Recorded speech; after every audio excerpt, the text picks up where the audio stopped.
hockey was not just a 6-month game for us. We played year round, just did it in different ways. You guys must have been beating the fucking wheels off each other in this fucking barn. I can only imagine the scraps that were going on. Well, you know what? It would get pretty intense sometimes, and then you just hear the steps coming up, or the boots coming up the steps. Dad walking up the steps, you could hear his footsteps coming up, and it was like, okay, we all better stop right now, and because Dad would come up and beat the shit out of all of us. So that's just the way it was. Isn't there a story when you guys ended up getting to junior where he was heading into a game and then there was cops there or something like that? Somebody teed me up for one. Okay. It was the year that actually our team won Canada that year. We were playing in St. Albert, and it was a pretty intense rival between St. Albert and Red Deer. And we had a really good team that year. We built our team to win Canada. And our smallest defenseman at that time was 5'10", 210 pounds.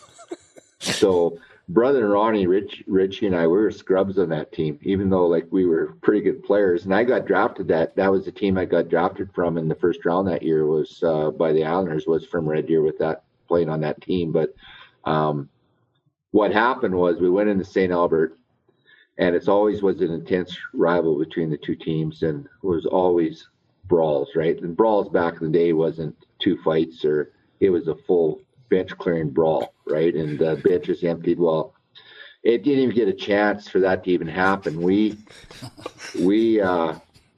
went to the rink, got dressed, left our gloves in the dressing room, and they did the same thing, and we just went out on the ice and teed off. And of course, there wasn't many fans in the building at the time. It was during warm-up. And no one brought their sticks out. We ever just went out and we started fighting. And it was crazy. And it ended up in the penalty box, up in the stands. There was the general managers ended up fighting in the foyer.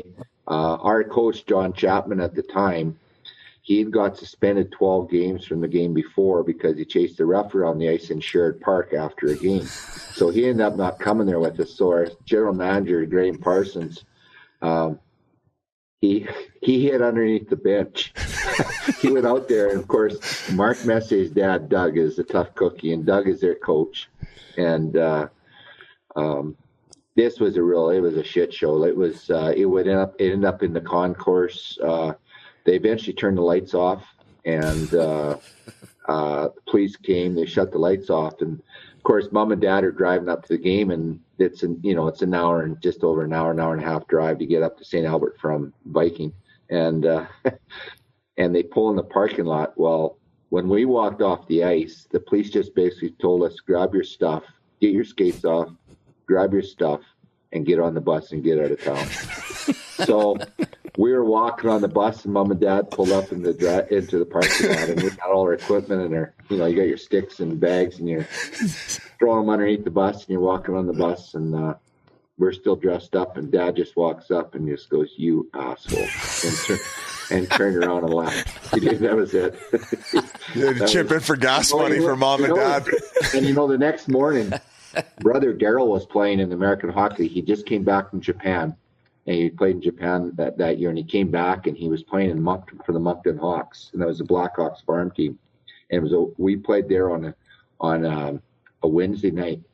I had gotten a phone call the next morning by Daryl at 6:00 in the morning, which was 9:30, whatever, 9:00 Moncton time in the morning, and he's like, "Holy shit, what the hell happened?" This had already spread across Canada. Before the internet. No, there was no internet then. It was just all over it was just all over the media. Like the news, everybody had it. And they called that Black Wednesday. That night was, that game, to this day, it's still called the Black Wednesday from that brawl. It was unbelievable. It's crazy. So, going to that game, you guys probably know this is going to happen. Would you guys get nervous about this thing, or were you just like, yeah, can't wait to get there and throw down? Busy's like, I'm from Viking, Alberta. Here we go. Well, it goes back from 2 years before that. actually, brother Dwayne and I were on the team then, on the same team, and I was only 15. And we played. St. Albert had a hell of a team that year too. Mark was on that team, Messier, and they had an older team. Mark was a younger player on that team. I believe Mark would have been 16. He was a year older than I was, so he would have been a 16-year-old. I was a 15-year-old. But they had a lot of 20-year-olds come back from major junior hockey, like big guys, like big men, right? Like they were big guys. I thought anyway, 15, and we played them in the first round of playoffs. And Mark's dad, Doug, was coaching St. Albert. He was an awesome coach, and Doug's a great man too. But he was a really good coach, and yet he was tough, right? And our coach John Chapman was a tough coach too, like, right? And anyway, we got in this, and it was kind of rival all season long. There was a couple brawls through the regular season, and then in playoffs, we played them, and out of the first 7 games, we brawled 4 times in warm-up. And then game 7, they beat us 4-3 in game 7, and that was a full-fledged brawl before the game. Like, it was crazy. Game 7 brawls? Well, back in the day, in warm-up, you'd skate around. Both teams skated around the full rink of the ice. Oh my right? God! And that's what happened. Is brother Dwayne two-handed one of their players skating around, and it started the whole thing in game 7. Well, then we get beat 4-3, so we think we're done, right? So we get on the bus, we come back home, and we had a 20-year-old on our team that was married and had just built a house here, and his name was Morley Scott, and so we all went to his place. Well, we partied there for 2 straight days. No one even went to school. We just partied for 2 straight days. Well, on the second day at noon, we get a call from Chappie, our coach, saying, we won the protest. We're going to a game 8. We're like, what? And we said, you protested the game? He said, yeah, because we only had 20 guys go out, or 19 guys go out. Back then, that was the rosters. They had 19 plus 3 more came out of the dressing room. So they had 22 guys, and we had 19. And so we had won the protest from the league. So we had to go back the next night and play game 8. Was there a brawl that game too? No, they made us warm up separately. They made us warm up separately. Well, it was crazy. We got beaten overtime. Like, I couldn't believe we had 19 guys playing so hungover and going in there. And score was 4-2, and I scored late in the game, or score was 3-2, and I scored late in the game to tie it up 3-3. And I don't know if my teammates were pissed at me or not because I scored, because then we had to go in overtime.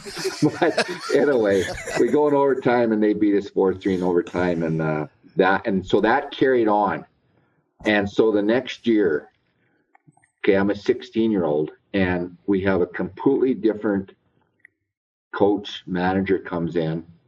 And he doesn't even recognize what this rivalry is like. So we go into Edmonton, or going to St. Albert to play an exhibition game. And this other 15-year-old that played on the team the same year I did, Darren McKay, he comes to us before that day and says, you guys aren't going to dress tonight. Because he brought all these skilled guys and like small little skilled guys in from Saskatchewan, and guys that he had, because he was from Saskatchewan, stuff, had no idea what this rivalry was like. And Darren and I were like, yes, we don't have to play this, but we know what's going to happen. So we go sitting in the stands, and we're like, okay, we look at our watches, and we're like, okay, we're out warming up, like being all these skilled little guys coming out. St. Albert come out right out in the ice. They shoot the pucks all in our net, from their end, and then come down in our end to get the pucks. Well, of course, what's going to happen, right? Well, our players were like, holy shit, because Darren and I were the only 2 players that came back from the year before. And these guys were like, and they just started teeing off on everybody. And it was a full-fledged brawl. And Darren and I just sat in the stands and watched it because we couldn't do anything about it, right? And so then it carried on, right? And then the next year, they had a big older team. We had an older team. They brought Chappie back. Brother Brian was actually partners of buying the team. They bought the team that summer. And they went out and recruited hard. And built ourselves a phenomenal team and big team. And then all this stuff happened that year. It led into that big brawl and what's they call Black Wednesday.